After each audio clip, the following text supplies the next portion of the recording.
Bom dia a todos e a todas.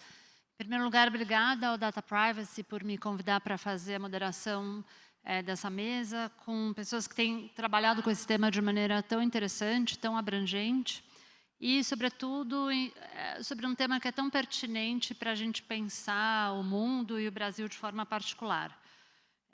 Meu nome é Paula Miraglia, eu sou fundadora de dois veículos, cofundadora de dois veículos nativos digitais, o Nexo Jornal e a Gama Revista. Atualmente sou publisher da Gama Revista, mas sou também fundadora de uma iniciativa nova, Momentum Journalism and Tech Task Force, que é uma iniciativa global baseada no Brasil, que trabalha justamente na intersecção da relação entre tecnologia e o ambiente de informação e comunicação.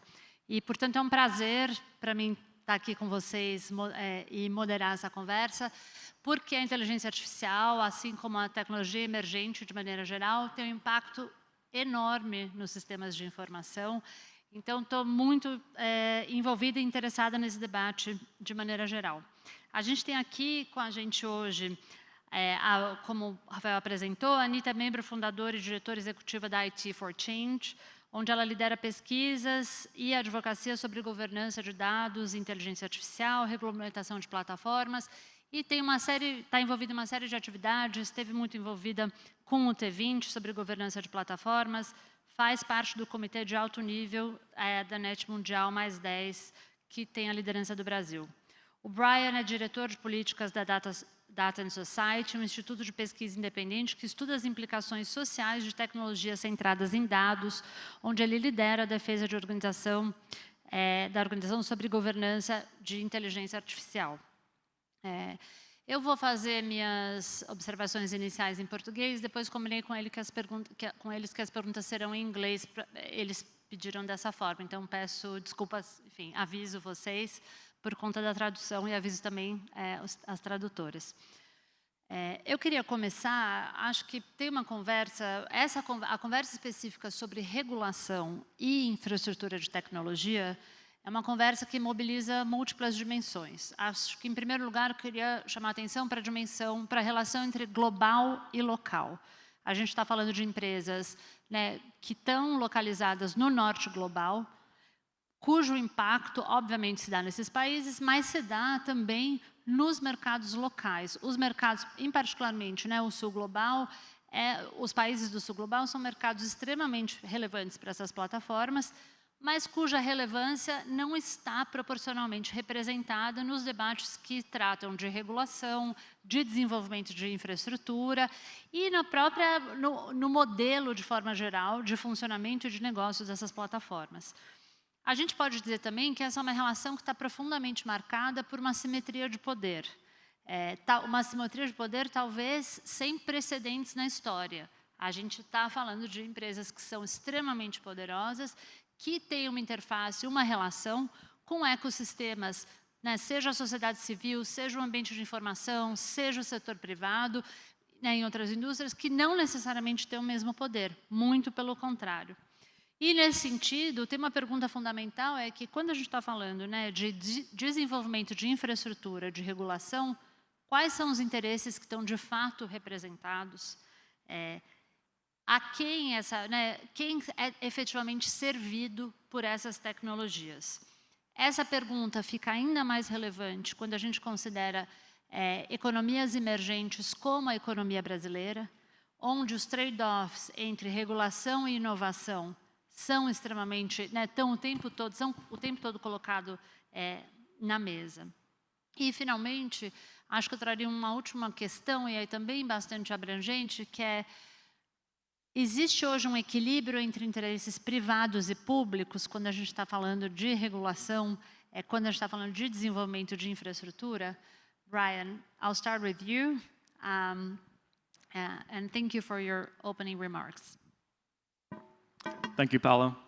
Bom dia. Good morning.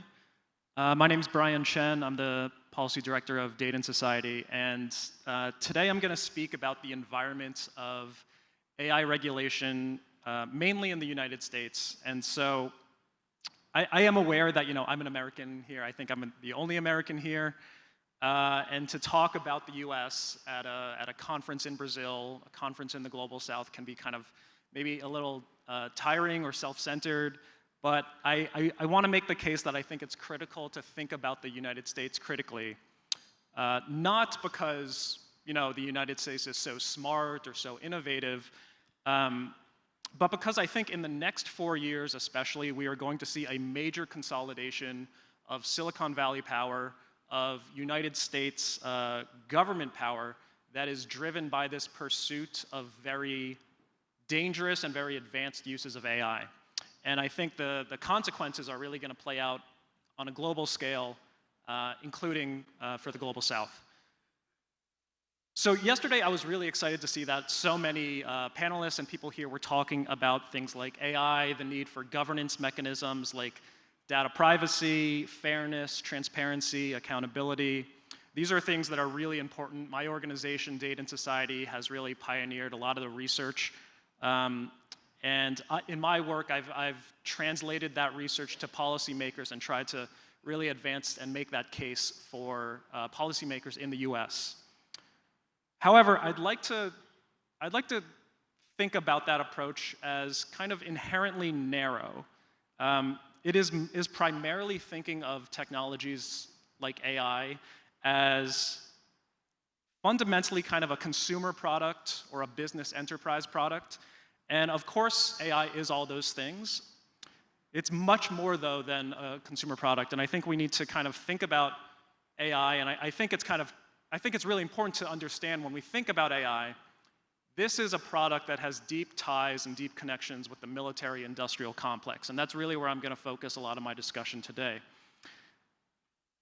To address the structural harms of AI, we need to be thinking about that relationship with the military-industrial complex, and I think we need to be assessing and analyzing that political economy of corporate state power that makes AI so valuable and really so dangerous. I think everyone here knows that we can't divorce technology from the larger political environments in which it's researched and developed and deployed. I think we all agree that tech is not inherently good, it's not inherently bad, but it's also not neutral either, and it always reflects these broader systems of power in which it's developed.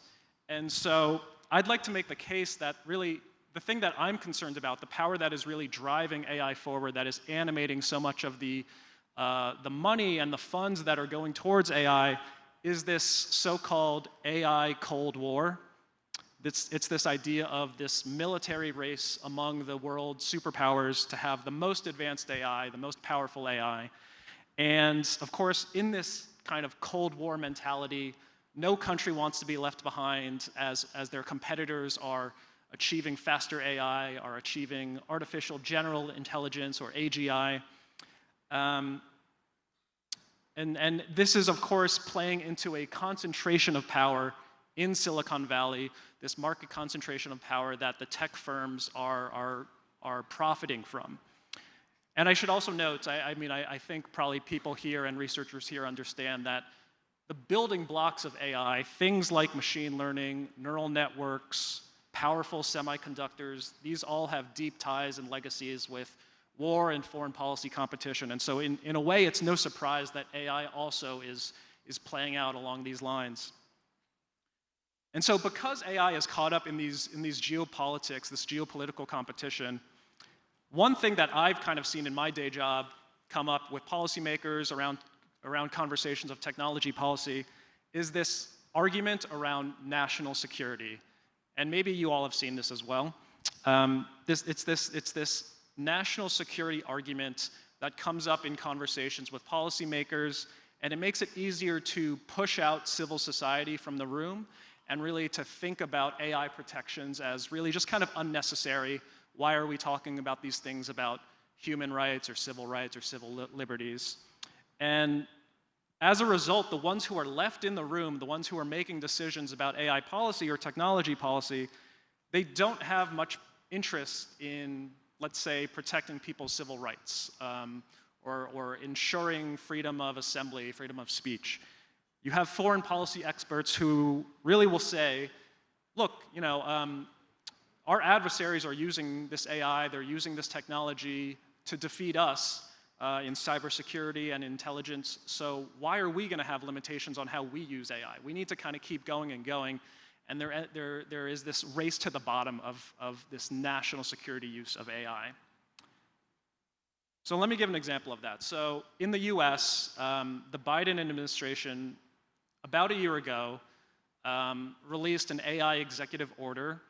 That executive order, for the first time, really placed a lot of mandatory guardrails on how the federal government could use AI. And so a lot of federal agencies, if they wanted to use AI that might affect people's rights or their safety, before they could use that, they would actually have to assess, how is this going to impact people? How is this going to affect the workers in the agency who have to kind of implement this? What are the harms to marginalized or disempowered communities? And that was, in a real way in the United States, that was a breakthrough for how the US is governing AI.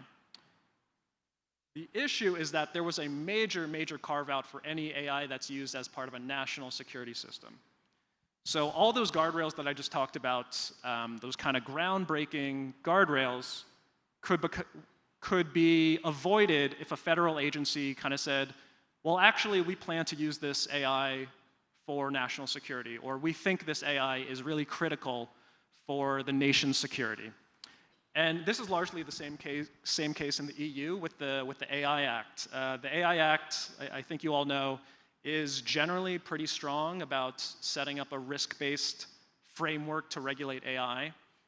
But it is very, very weak, similarly, on issues of national security. And of course, I think it's the national security cases where the most kind of sensitive and impactful uses of AI stand to be. So things like law enforcement, immigration. And these distinctions, this kind of national security and not national security, it's not always as clear as that, right? I think we can say, well, autonomous weapons clearly are national security, but what is policing dissent? Or what is monitoring protests domestically? I think there is a very blurred distinction between the two. And so as you have these kinds of carve-outs for national security, it's going to affect a lot of the domestic uses of AI that similarly have a lot to do with people's rights and protections. So I think this national security argument around AI has been very, very successful over the last few years of defeating AI protections, of really being a challenge to people like me and probably to people like you who are so interested in making sure that AI advances human rights and doesn't violate people's protections. And I think it's not a coincidence that tech companies play into this national security argument. So we have companies like OpenAI who will describe their products like ChatGPT, as democratic AI. We should understand this, of course, as PR and lobbying, right? It is very advantageous and easy to avoid discussions around copyright infringement or climate change when you can kind of sell your product and describe your product as, well, this is a democratic AI. This is democratic AI, whereas China is making authoritarian AI. And of course, there is a lot of money to be made in this. Increasingly, in the United States, national security agencies are some of the biggest purchasers of AI systems. There's companies like Anthropic who are working with Palantir to sell their AI products to US intelligence agencies. Meta is doing the same. They're providing their Llama AI to the US government for national security purposes. And the US government has its own in-house so-called Project Maven AI program that is for national security and defense. And through this program, a lot of the major Silicon Valley tech firms have very lucrative contracts, very profitable contracts with the US government. And so that's the kind of picture that I want to paint, this environment of military advantage, conflict, corporate profit. This is kind of the environment of so much of AI policy in the United States. And my concern is that a lot of us, people in this room who consider themselves advocates or activists, I worry that we can become stuck making policy arguments about fairness or ethics when really the game is about global power. And frankly, I think this environment has been really bad over the last few years. You could probably make the argument that this has been the environment really since the 1960s or 70s when Silicon Valley rose up during the Cold War. I think this environment is going to get even worse in the next 4 years. So yesterday, I was kind of just talking with people here at the conference, and some people I'm the American here, so people ask me, well, what's going to change under Trump? What's Trump going to do around technology and AI policy? And I think the simple answer, is that Trump has said he's going to get rid of all the Biden guardrails. He's going to get rid of that executive order that I talked about. He's going to militarize new technologies. But I think there's actually a better answer. There's a better answer here, which is that Trump is not an outlier or some kind of unique figure, and he's going to have some unique approach to AI or technology. In a lot of ways, Trump and the Silicon Valley firms that are so close to Trump, they are going to further consolidate this national security approach to AI, which has already been the dominant framework for thinking about AI policy in the United States, and I think it's going to become even worse, even more powerful, and even more of a challenge for people like me who try to make policy arguments in the US. And just to be clear, right, like my job is policy director of Data and Society. Like my job is not around the military, it is not around national security. But I think all of us, as we try to do this work, it is inevitable that we're going to keep kind of hitting our head and kind of encountering this challenge where people in the room are going to say, this is critical for our national security. Why are you talking about people's rights and protections? So I think a lot of us here are interested in AI that's for the public good, for the public interest, that hopefully does not accelerate climate change, that is not entirely dependent on underpaid workers in the global south who work as data workers. It's really hard to make that case when it starts to cut into corporate profits, and I think it's going to get even harder when you try to make that case and it cuts into a so-called national interest. People are going to say that affects the national interests that are at play. And so given just the level of global violence that's happening around the world right now as we speak, I think we should all expect even more of this national securitization of AI and technology. And so I think the question that I want to leave us with is, how do we start to address this, right? This feels so challenging. I don't pretend to have the answers on this, but I do have maybe two directions of where I'm starting to go and where I would encourage all of you to start thinking, or continue thinking. I shouldn't say start thinking. One is that, I think I've been trying to call attention to these lines between political power, public policy, and Silicon Valley. These lines are very blurred for most people. I don't think people really see them.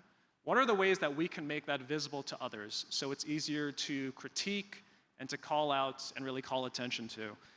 And I think as technology and AI becomes even more prevalent in society, it becomes further enmeshed in government services and benefits, that a lot of this technology is going to take on the appearance of neutrality.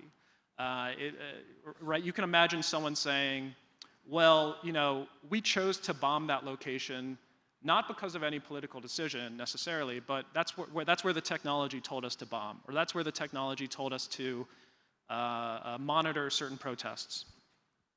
And so if we are going to challenge these centers of power around the world, in the US, around the world, we need to better understand these power centers. We need to better understand the political economy around them. And really, I think we need to make them visible for others to start to see those connections. And the second question I want to leave people with is, how do we start to decouple technology policy from foreign policy? So as I said, historically, Silicon Valley was always built on defense contracts. It was always built on relationships with the United States defense community, with the Pentagon. And so perhaps this is an impossible task. And technologies like cell phones and GPS and semiconductors and AI, these are increasingly, they've always been so integral to the military and to foreign policy. But I want to challenge us, what does it actually take to build an alternative vision around AI or public AI that exists apart from those profit incentives of the military-industrial complex? And what would that actually look like, right? How would you actually distribute research and development funds? How would you actually distribute the computing power that's necessary for this very powerful AI? So these are just some early thoughts of mine. I hope it encourages you to kind of think more critically about these national security issues, and I think it really will take all of us to build a global solidarity that can challenge this concentration of military and industrial power that is really, I think, going to define the next 10 years of all of our work. It's going to define the next few years of my work in the United States. And I think it's going to take all of us to start to overcome that.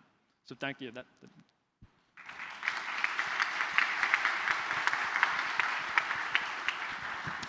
Thank you, Brian. Anita, I'll pass to you, please.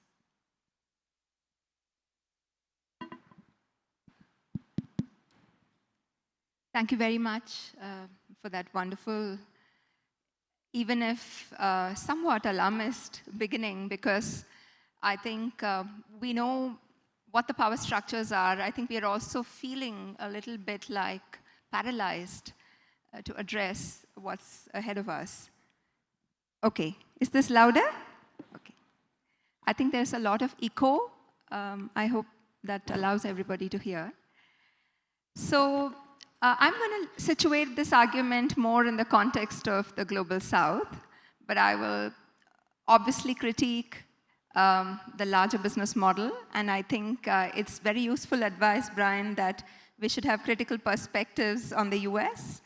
So broadly, I think we now have enough evidence to know that the discriminations and distortions produced by AI systems are not innocent, whether in the form of exclusion of individuals from socioeconomic and cultural domains, broadly jobs or credit or housing, or penalization of certain groups and communities, for instance, through predictive policing.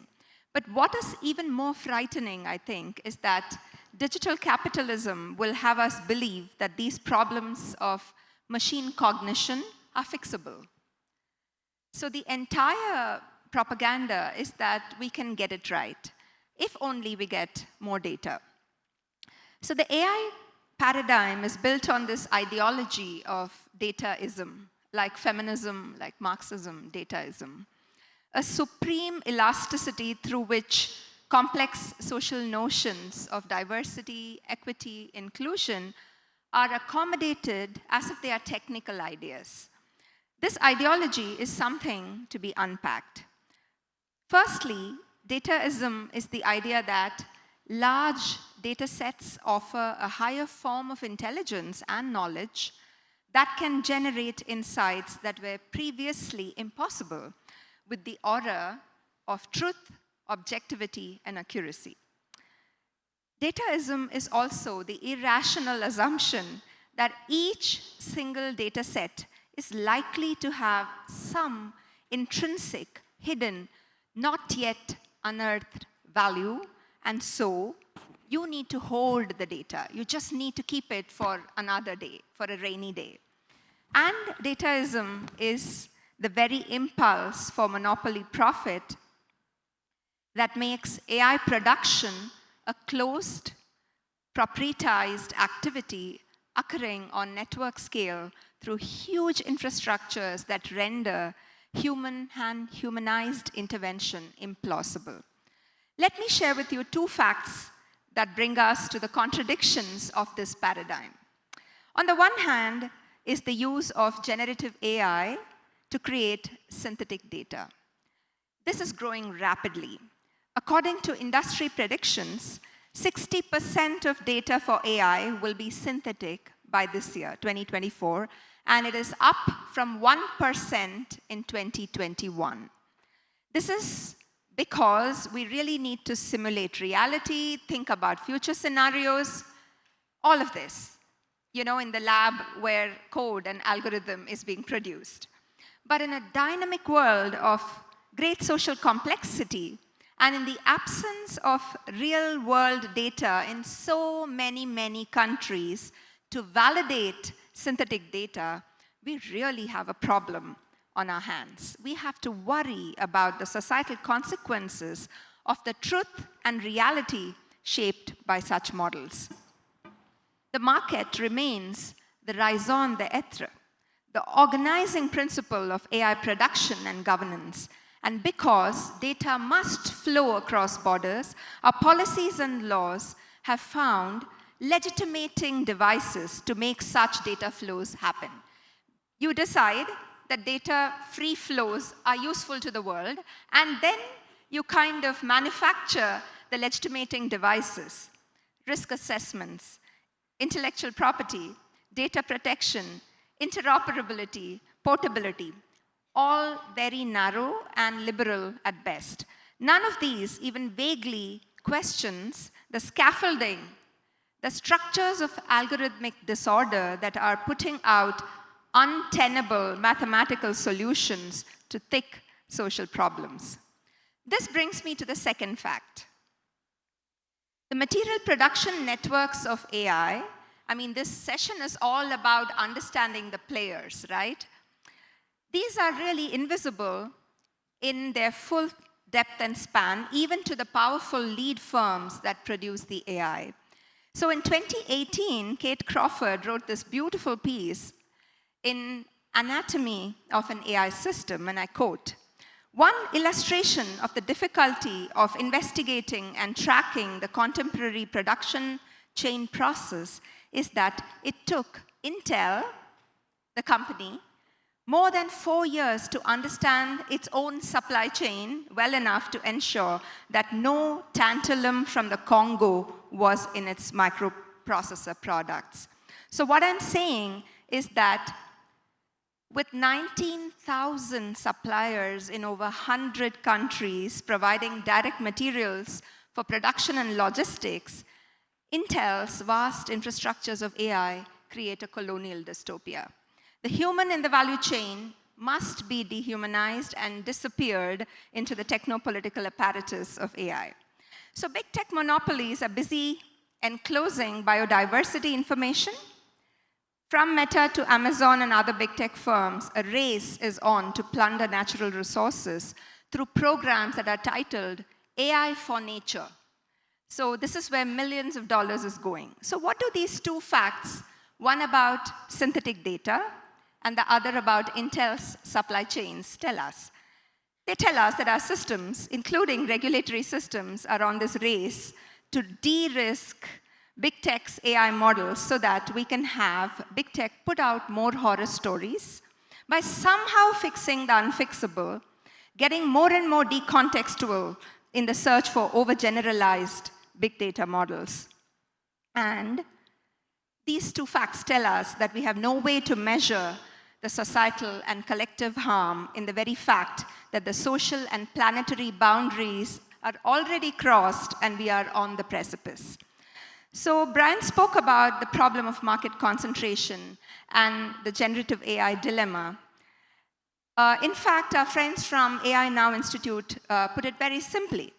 They say that in the context of the current paradigm of building larger and larger scale AI systems, there is no AI without big tech. So in all our countries of the global south, somehow we circle around and come back to those very firms, Microsoft, Amazon, and Google.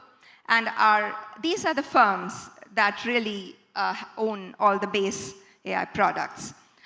So the big tech firms, American and Chinese, firmly control this technology to the point where even national governments that are trying to build their own version still need their expertise and infrastructure. So to truly build parallel and people-controlled AI capabilities, actors in the South really have to do the impossible. They have to invest in building literally every layer from the ground up, research, Data centers, massive cloud infrastructure, huge amounts of compute power, novel LLMs, and so forth. Is this even viable? It seems like the answer is a no. We can also not forget the widespread stagnation of the global economy, geopolitical volatility and wars, which further aggravates the economic conditions through supply shocks and inflation. Some of the poorest countries are the most vulnerable here, and many have yet to fully recover from the aftermath of the pandemic. Let me just give you some couple of statistics from the latest report of UNCTAD on debt. US $49 billion. Developing countries experienced a negative net resource transfer in 2022. This is the negative net resource transfer. What does it mean? You're paying more to external creditors than you're receiving as new disbursements from foreign aid. And 48 developing countries spend more on interest payments than on either education or health. So we're really talking about challenges of that kind of order. There is, of course, a new danger that lurks in the digital economy in the global south, which is about the perverse interests that some countries in the global south now have, within the groupings of the BRICS or the G20. Instead of challenging the status quo, they are going and building their own regional digital fiefdoms, very, very similar to big tech. And we did a piece on this on a magazine we run, which is called Bot Populi. And this captures the dynamic under the header of platform sub-imperialism. So such platforms do not threaten the market dominance of Silicon Valley. They just let Silicon Valley be, and they are extremely happy to be the new elites of the global south so that they can give more business to the US. So the business strategy around Jio in India, my country, also illustrates this, particularly with the investments it took from Meta and Google worth hundreds of millions of dollars. Before I try and address some of Brian's provocations and questions about what now for the global south, I want to make a very important point about all this geo-economic drama, which is about the European Union. With Trump's election, it might actually become much more difficult for the European Union to regulate big tech. So we've really actually had a series of legislations in the past 5 years, and we also had the Draghi report, which was about competitiveness. And now we actually see that with the elections, Trump has already threatened a trade war with the EU and the imposition of new tariffs. And therefore, the EU is on a back foot. So we are going to witness in the foreseeable future, and going back to your military-industrial complex argument, Trump has also threatened the EU that he would withdraw NATO support if EU went after Twitter and Musk. So basically, pretty much, this is a kind of a threat, and the EU is really not yet benefiting from any digital infrastructure models, and it's unlikely to be able to contain big tech. So we need to think of the path forward in two ways, and one is at the national level, and the other is at the international level. While it's true that there are technological infrastructural deficits in the global south, the most significant way forward, I think, is for the South to think differently about platform business models. And while the race for digital industrialization does involve all the conditions of the super platforms, I don't think we need super platforms. What we need is a strategy that is unlike Amazon and Uber. Instead, if digital technology is used in a strategic way, in marginal ways, to be able to fix efficiencies and effectiveness in different sectors, agriculture, manufacturing, transportation, logistics, civil services, etc., healthcare, and basic public sectors and public sector imperatives, we could really gain substantial economic impetus. And I think we do have some examples in this direction. One is a case study that has been documented about China and Brazil and the use of technologies in the transportation sector through digital trucking platforms. So what's needed in the South is a new form of governance in which the public public digital goods and the commons can come together. And we need a new governance framework around this. And I have some questions. What kind of protocols, infrastructures, and sector-specific public digital goods can be provisioned that allows new localized business models to emerge based on small AI? Can these public digital goods enable new ideas of scale and interconnection that's not really in the model of an Amazon? But doing this in a top-down manner is really going to fail the people, fail people's ecosystems, and fail their livelihoods. So therefore, the second imperative, I think, is very, very important. It is to create a new scaffold for the idea of societal rights in data at the national level. So we need to complement our liberal freedoms, like privacy and data protection, with some kinds of measures for structural justice. And this entails many things, dealing with the fact that data harms are not just individual.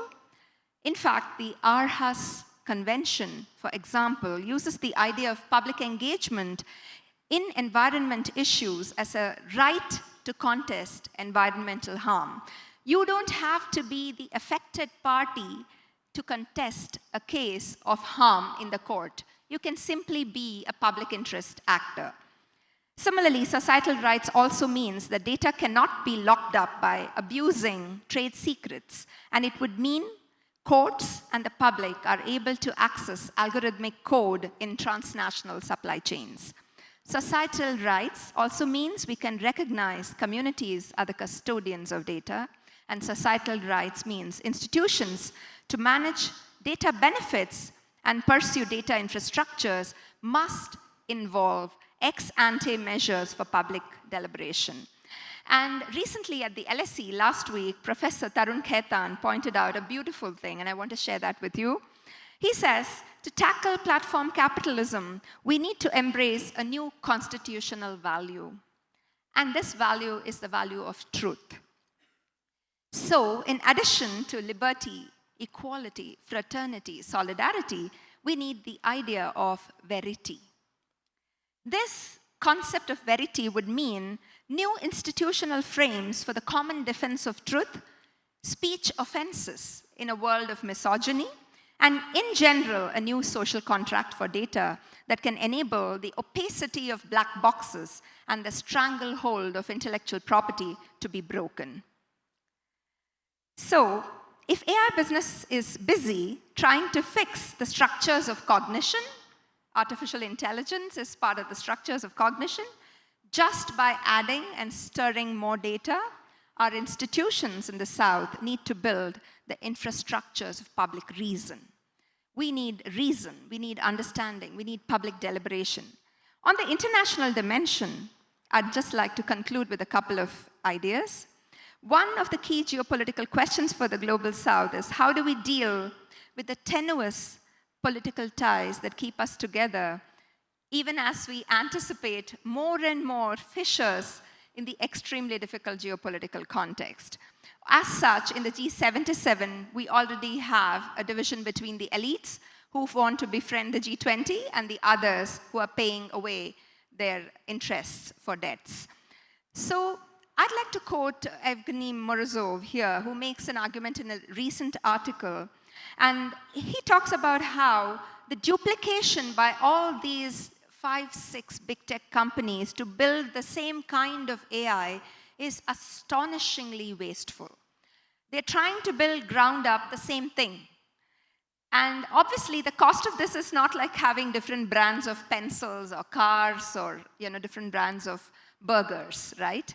What you're doing is you're using up natural resources. You're using up your planetary resources to build the same thing. And Morozov asks, the Human Genome Project, the Apollo program, the Manhattan Project, all these monumental projects are all entrusted to companies in a very absurd way. And all these companies, OpenAI, Anthropic, Google, and Mistral, are duplicating efforts, building nearly identical resources with very minor differences. So some people say, I like Gemini, I don't like ChatGPT. But all of this is really, quibbling with tokenism. It really doesn't matter. So what we really need is a public infrastructure model, quite like the GPS. Of course, the GPS is a Cold War era innovation, but subsequently it has been fostering innovation in many of our countries for decades, right? So it's been contextualized by Europe, by Russia, but even China to build its own public equivalents like Galileo, Beidou, GLONASS, and all of these are actually coming from the base software of GPS. So we do need to start thinking about international public digital goods so that we simply cannot, I think we've reached the point of no return. And if we don't start thinking about international public digital goods, we just cannot countenance as a civilization the vast environmental costs and the opportunity costs of reduplicating all these infrastructures. The opportunity cost is to be able to utilize that money to build a public hospital, right? So we're actually talking about very precious resources. All of this rests on the success we have as civil society, as progressive actors, to also think about dismantling in some way the hegemonic intellectual property regime at the global level. It's simply untenable, because if you want to go to a court and say, look, that's black box, and the judge says, open up the black box, the vendor in Buenos Aires in a court said, sorry, too bad. You know, I'm just a vendor. The parent company is in North America. I cannot open this up. So how do you even do justice in your courts if your own institutions cannot open up a stupid algorithm? So we need to have a method also to trouble US hegemony.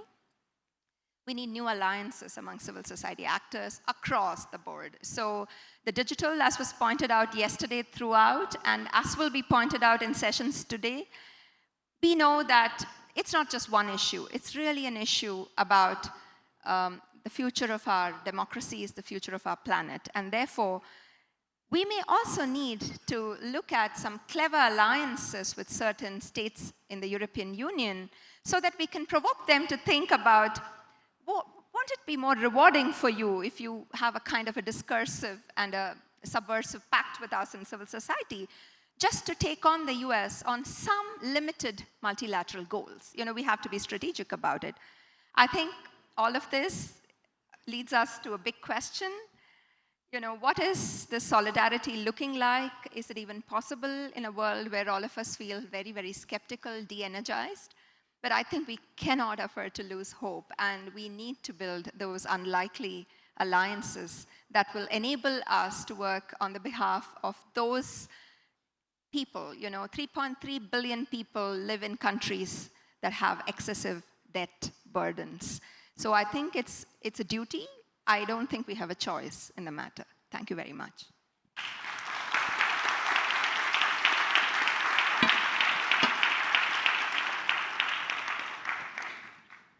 Thank you very much, Anita and Brian. I think that both of you brought some questions that are extremely connected to the Brazilian environment. Eu vou seguir com algumas perguntas. A gente vai ter tempo final para perguntas da plateia, e elas podem ser feitas em português e em inglês. I would like to start with a question for both of you. I think that there is a mantra that is fairly accepted, is that public policy should be developed based on evidence. I think governments like to talk about evidence-based policy. And in the case of the tech platforms, we have piles of evidence informing us that there are problems regarding mental health, there are problems regarding security, there are problems regarding political bias, there are issues regarding misinformation. There is like a more than fair amount of research showing the consequences of their unregulated activities. What, in your opinion, has been preventing them from being regulated? Thank you for the question, Paula. Maybe I'll start by pushing back a little on the question itself. The idea that evidence, research and evidence is what compels policymakers to act. I say this as someone who, I'm the policy director at an organization that is a research institute, right? All of our staff at Data and Society are kind of world-class researchers who are doing, who are studying how these technologies are playing out for humans and communities. And I have to say, when I talk to policymakers, like, research can kind of take you so far, and it can kind of get you in the room. But you can have the best research, and like, if it's not connecting with their existing political program, like, they don't want anything to do with you.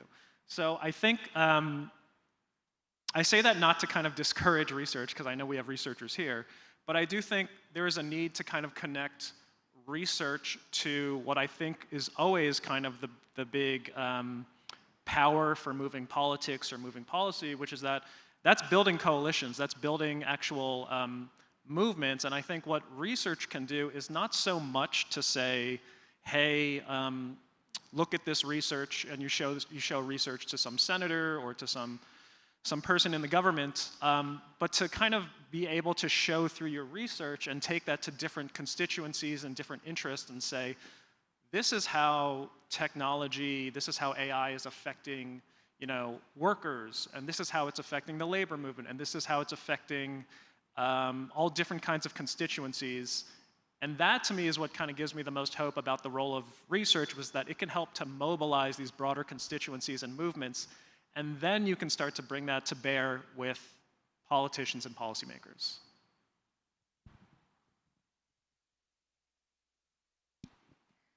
So one of the things that prevents, I think, all the evidence that's and the writing on the wall from being really taken into policy and regulation is the fact that other than the economic gains to be made, there are extraordinary political and cultural gains to be made for politicians and the political establishment.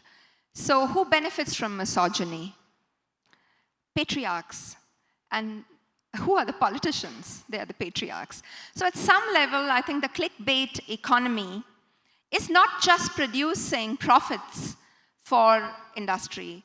I think the larger political economy is the way in which affect, the way in which surplus labor, the way in which social reproduction, all of this is subsumed within the logic of production of media, social media. So it completely suits right-wing governments to just turn a blind eye because their own industry, propaganda machinery and industry benefits from this. So I think we cannot forget the intimate connection between politics and economics. And I think the only way to learn from this, and it's really not so difficult for civil societies to look at history and the fight against big pharma. Big pharmaceutical companies, that entire story about Nestle and breast milk. This is in the 1960s, so we really need to go and dig back at the way in which patents and intellectual property and propaganda by big pharma has really, really colluded with political powers, and there is a story there to be learned for all of us who want to attack big tech. I have one more point to make on that question, and I say it with a little bit of trepidation because this shouldn't be misunderstood. I think also I looked up with great curiosity and humility at the way in which the Brazilian Supreme Court system has been dealing with Elon Musk. And I think that kind of pushback, regardless of whether the judge overstepped his role, I think regardless of all of that, I think there's something to be reckoned with there. But I feel that sometimes, and please don't get me wrong, in our woke politics, we believe in some kind of absolutism in free speech that often then aligns our politics with the worst of corporate tyranny. So we have to be nuanced as civil society. Yes, we believe in the freedom of expression as an inalienable right. But we also believe that nothing I say should cause such a chilling effect that it prevents you from speaking, you who come from a marginalized location.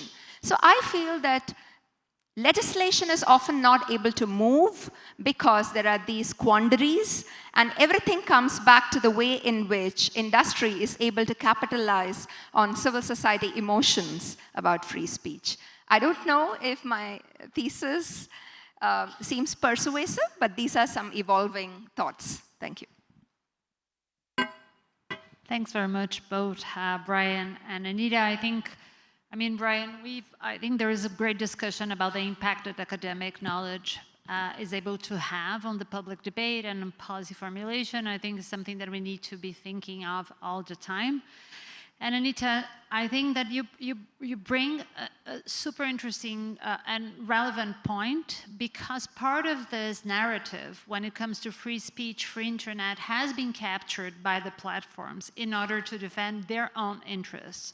So as civil society organizations, we definitely need to figure out how we're going to use that in favor of a democratic agenda, and not put, as Brian mentioned, put the burden on our side, as Brian mentioned when you were presenting.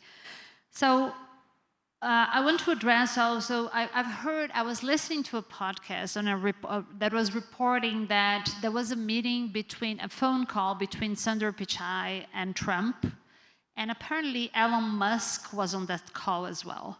I think it's a very powerful illustration about how close to the state those interests are.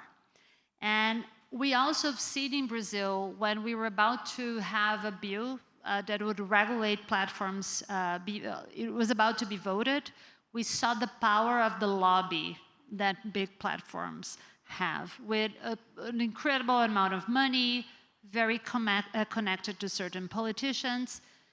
How do we face all that? We have a private interest that it's very close to power. We have an unprecedented amount of money that is now devoted to lobby.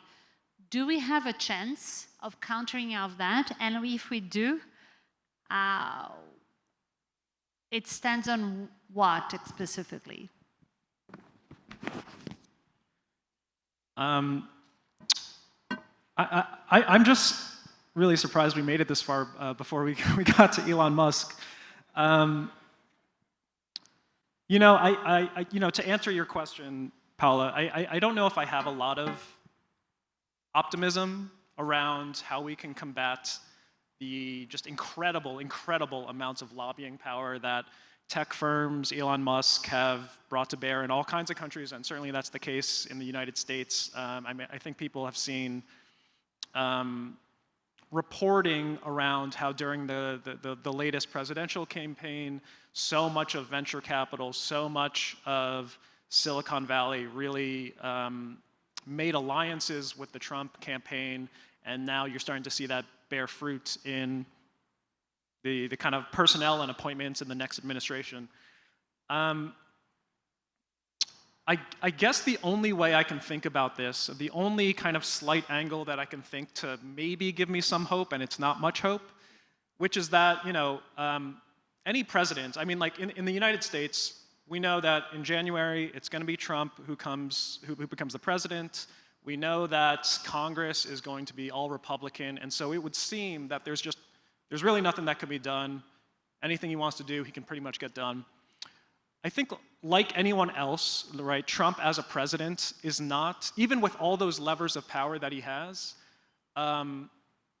any president is held together by certain kind of interest groups, right? It could be kind of classic corporate America, it could be Silicon Valley, it could be the finance world, it could be the real estate world. There's all these various interests, and Silicon Valley and that kind of like Elon Musk and that lobbying world is only one part of that. And so the way that I'm thinking about my work and kind of thinking about the next 4 years is, if we can't actually stop a Trump administration from doing the most harmful things around technology or AI, what are the ways that we can actually, that we, you know, Data and Society and others, how can we position ourselves so that whenever Trump does do those things, that it imposes the maximum political cost to him and his project, so that it kind of fractures those interests. If he does something to kind of enrich Silicon Valley or enrich the venture capital world, can we make it so that it has political costs for some other interest group that he has? That is the only way I can start to think of making sense of all the lobbying power, all the corporate influence, the tech influence. But if others have other ideas, please see me afterwards, because it's bleak in the United States.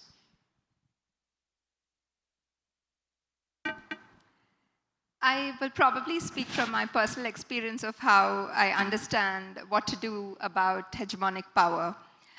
I think when civil liberties are at stake, it's extremely hard to deal with power very directly, because many times, we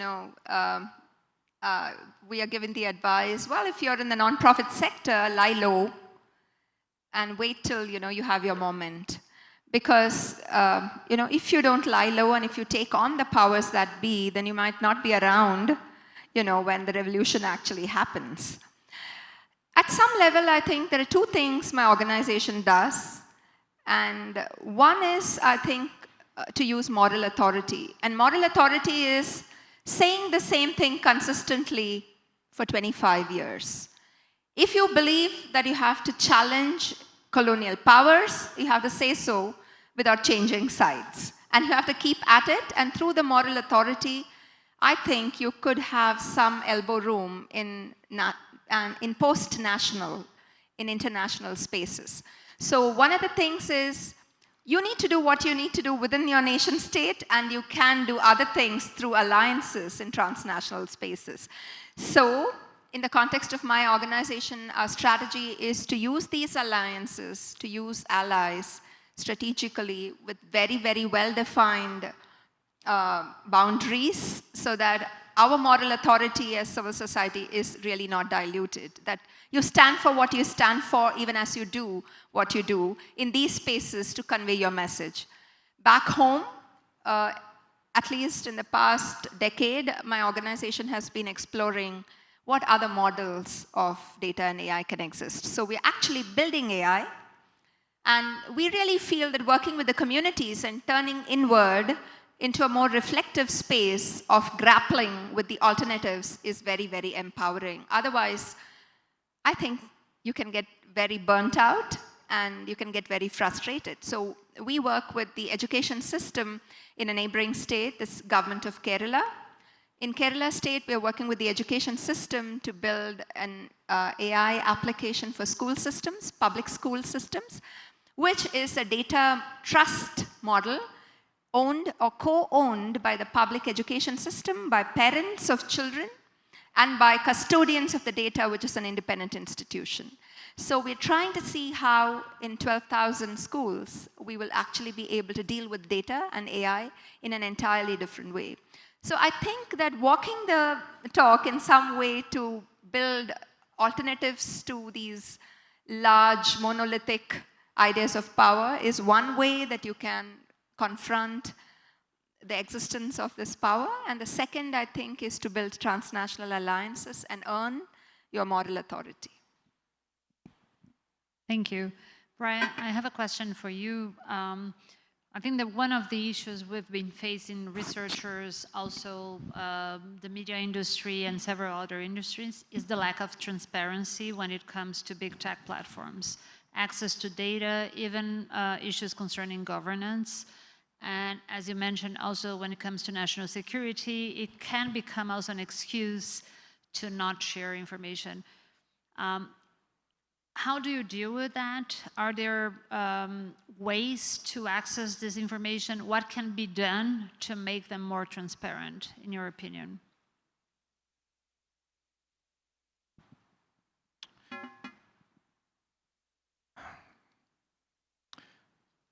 Well, I mean, I think I would point to, a lot of our work at Data and Society, we do advocate for more transparency to the platforms. At a certain level, you need that data. So some of my background, some of my work has been around gig work, app-based work, platform work, right? Uber, Lyft. And part of the challenge there is that a lot of the workers themselves don't have access to the data that the algorithm uses to mediate how they are assigned to jobs, how they're paid, And so that lack of transparency in this very specific sector is, I think, illuminating, because without that data, you really are unable to kind of understand these systems. You're unable to contest the decisions that are made around you. I've seen some interesting work where, gig workers have been able to create their own alternative platforms that kind of build their own data sets. And so they're not entirely reliant on the data that Uber collects, and they're able to start to build an alternative of seeing, okay, I went here, I went there, this was my pay, and they can start to kind of reverse engineer some transparency. But I mean, at the end of the day, I think that it's something that I want to call attention to, which is that I think transparency is a kind of necessary but insufficient thing around a lot of the structural harms that we're talking about, right? I think when we talk about things like notice and consent and transparency, those are necessary ingredients for accountability, and we should never forget that. But a lot of the things that a lot of the structural, more kind of market concentration of power harms, transparency alone is not going to solve that. And transparency, as good as it can be for kind of research, for building a better case, transparency is not something that builds solidarity. And so that's where I think that as much as we can rightfully care about the need for transparency, we think we should kind of over-invest or over-index how important transparency should be to the work that we all are invested in. Thank you. Anita, we've seen in the past 2 or 3 years, or even more a little bit, a backlash referring to issues of diversity and inclusion in many fronts. So people are questioning affirmative action in business, in universities. I think there is a whole debate about, there was in the election, how gender and race should play in the campaign, in Kamala Harris' campaign. Do you see this backlash happening in tech as well? Do you see that issues regarding gender, race, are affecting how technology, how we can aspire technology to be shaped?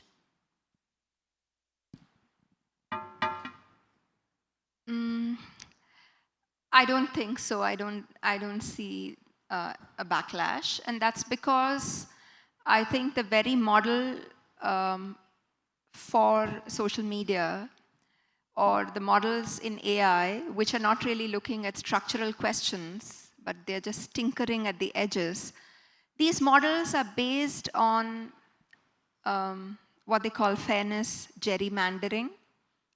Fairness gerrymandering is a technical expression, exactly like the elections, to say that it's good for business, for instance, to say, these are Asians, these are Africans. These are Africans, or these are Americans of African origin.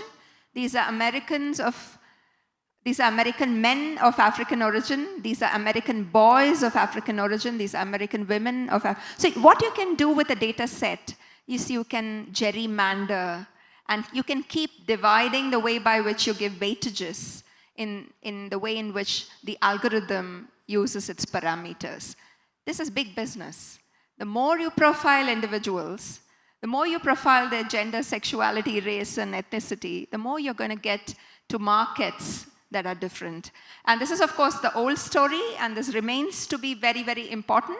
And unfortunately, in the DEI debates, diversity, equity, inclusion debates in AI, we continue to actually see ways by which you assume that you will lose granularity, but somehow you will accommodate all these intersecting axes. But this kind of methodology is really not going to take us anywhere. Broadly in the product area, I don't see a backlash at all.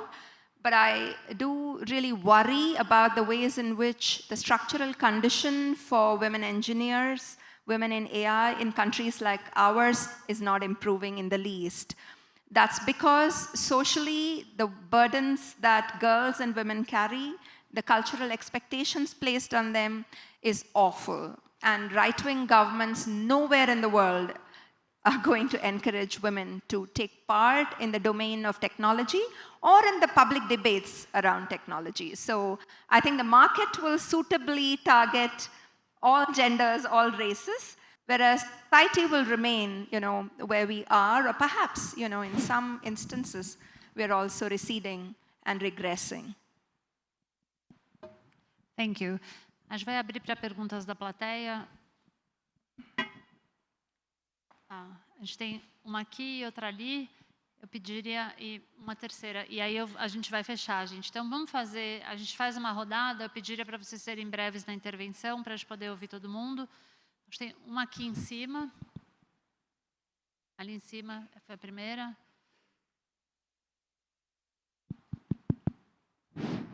Se vocês puderem também se apresentar, por favor. Okay. I would like. Cadê? Tá bem. Vamos lá. Okay. Thank you so much. I have one question here.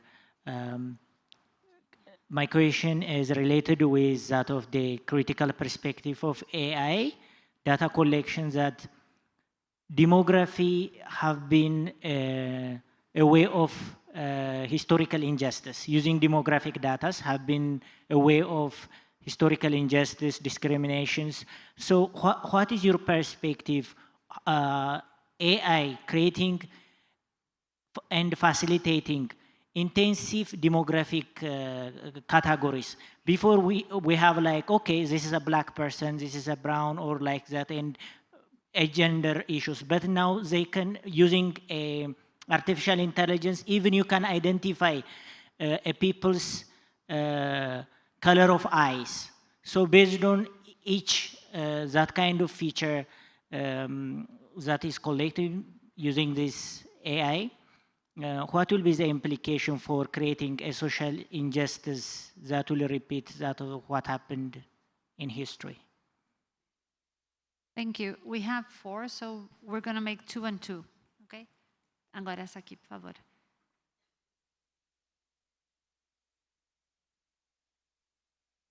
Hello, my name is Rafaela, and I would like to ask a question for both of you. With the increasing use of the AI in the military system and autonomous technology, how can civil society play an active role in ensuring transparency, accountability, and ethical limits on these developments? What practical steps can help balance military power with democracy and ethical principles? Thank you. Obrigada. So, if you please can...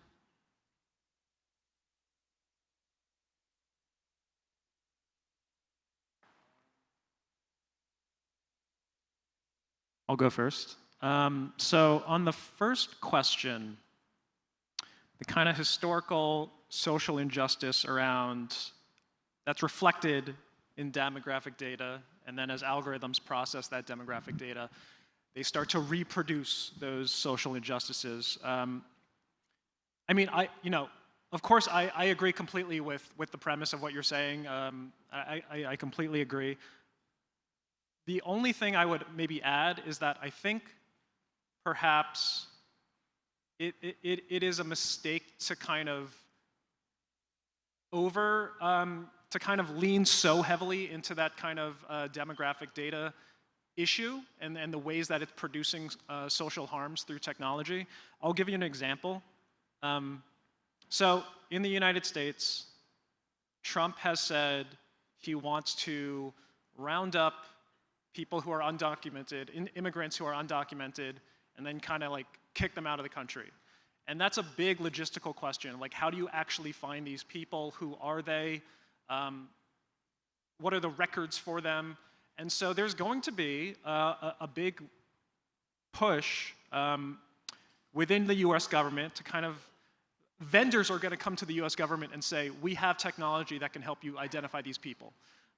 We're going to use sophisticated algorithms. We're going to use this kind of data sets to find the people that you want to kick out of the country. And in this case, having very, very good, unbiased data is actually a problem.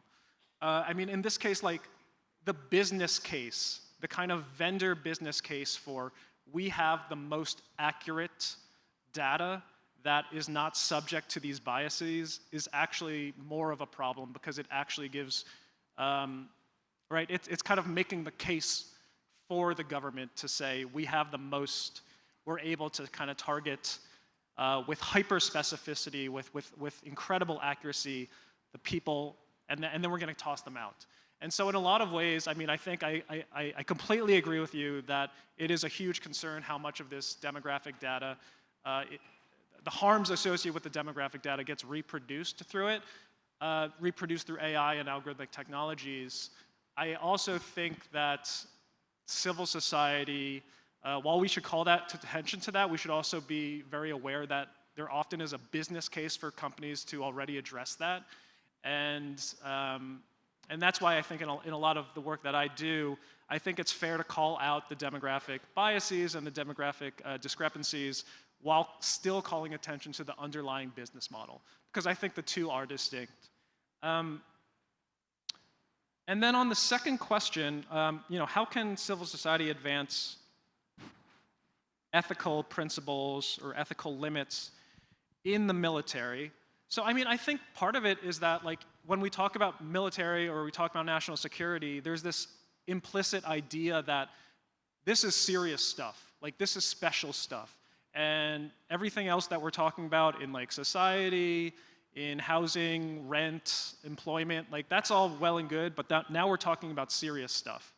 And I think that is a problem because you're kind of you're reserving a lot of the military and national security stuff as like the most important, most sensitive, we can't place protections on this.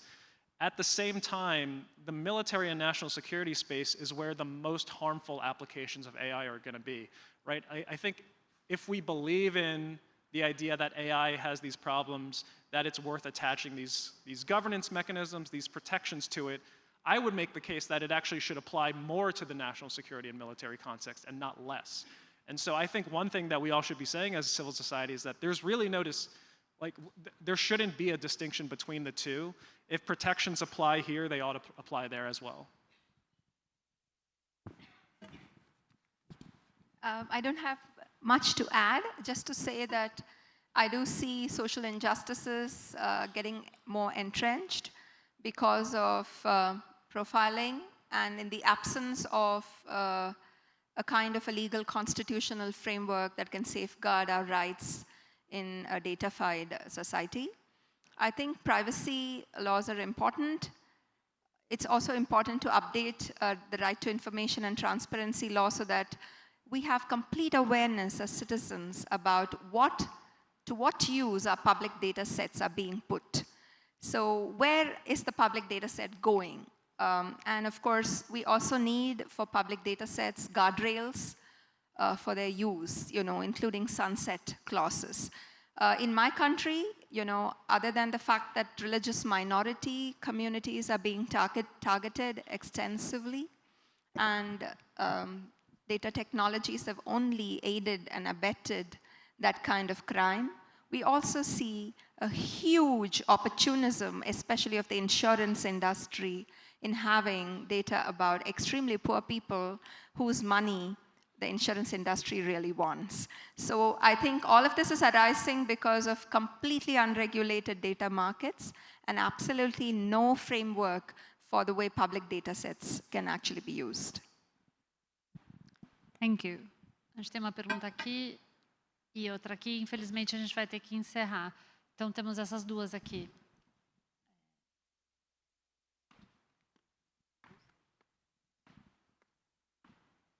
Oi, na verdade a minha pergunta já foi em parte respondida, que era sobre ética e a corrida de desenvolvimento de inteligência artificial na parte militar.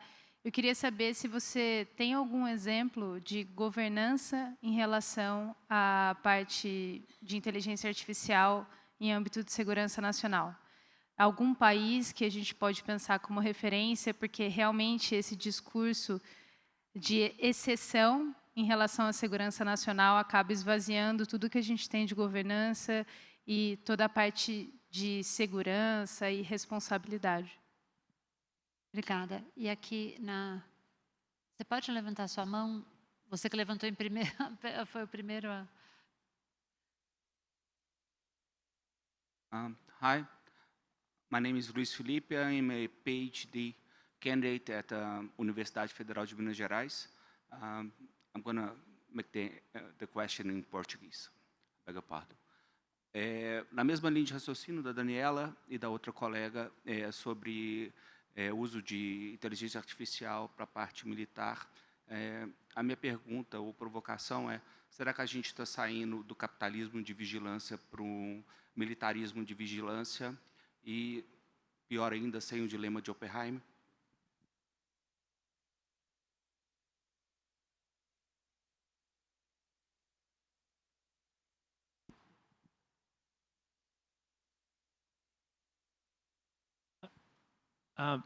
Maybe could you translate that second question? I'm not so sure I got it in the earpiece.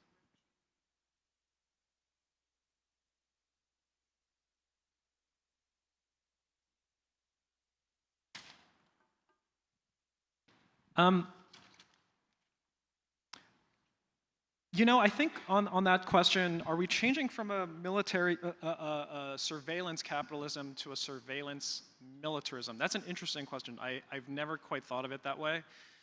My instinct is to say maybe that's a distinction without a difference. I mean, I think when we think of the military, obviously we think of war and we think of planes and tanks and like literal weapons. And that still is the case. I mean, I can point to any number of conflicts around the world where that's, of course, the case. But increasingly, I think we have geopolitical conflicts that are played out through economic policy, and in ways that kind of reinforce capitalist policies. And so I don't think a shift to kind of this militarism is undercutting surveillance capitalism. If anything, it's just a further kind of extenuation or inflaming of that phenomena. But I've never quite thought of it that way, so thank you for kind of thinking it that way. And then your question was great. Are there kind of any examples of national security governance that's kind of like a positive example? I don't think so. I don't think there are. Well, here's what I'll say. I think people try to make the case that there are good consequences that come out of this kind of national security or military angle. And in the US, that's sometimes called Cold War liberalism. And the idea is that, well, of course, you know, the US and the Soviet Union, they were engaged in this Cold War. And, but there were some good things that came out of that, right? Like the US, during that period, the US decided to invest heavily in science education, scientific education in colleges. They invested heavily in a lot of industries that had kind of productive benefits for unions and trade unions. I think the problem with that is that a lot of those discussions around what are the benefits of, what are the side benefits of this approach is that it tends to focus on these very specific national kind of advantages or benefits. And I think, as we all know, like the Cold War did not play out in the US or just the Soviet Union. It played out across the entire world and the third world. And so even if you can identify certain kind of like, oh, there were some kind of, you know, benefits or advantages that were produced from the Cold War, other countries have to live with the kind of flip side of that. And so similarly, I would say, maybe this isn't answering your question, but I would only say that as we talk about national security, I think the imperative is to not think or to limit ourselves to kind of national interests, but really to think about like how is this playing out for countries around the world?